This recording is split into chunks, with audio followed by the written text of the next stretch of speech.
I think we all agree with you that more money for Main Street is needed.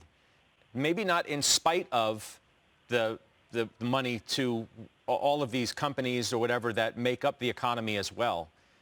That more money is needed everywhere, perhaps.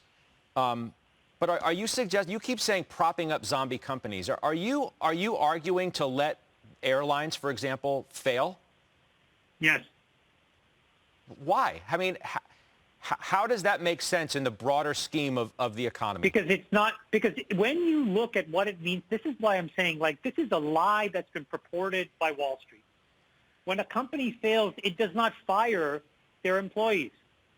It goes through a packaged bankruptcy, right? If anything, what happens is the people who have the pensions inside those companies, the employees of these companies, end up owning more of the company. The people that get wiped out are the speculators that own the unsecured tranches of debt or the folks that own the equity.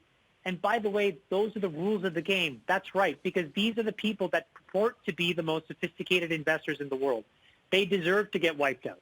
But the employees don't get wiped out.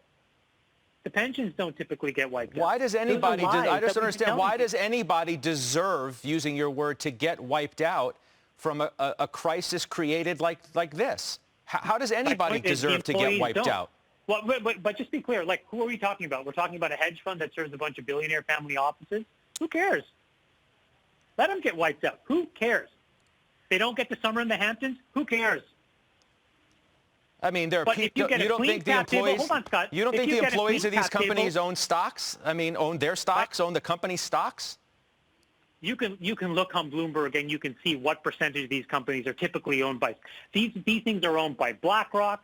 These things are owned by these huge, amorphous organizations. Ultimately, downstream, and the employee owns a few $100s or a few $1,000 of shares. Well, I just don't understand. This is like a natural disaster. And why does anybody deserve to get wiped out? Wouldn't that be immoral in and of itself? No, because what's happening right now is what I'll tell you is on Main Street today, people are getting wiped out. And right now, rich CEOs are not. Boards that had horrible governance are not. Hedge funds are not. People are.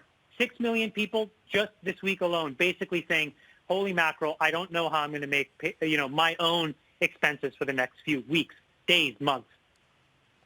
So it's happening today to individual Americans. And what we've done is disproportionately prop up and protect poor performing CEOs, companies, and boards. And you have to wash these people out.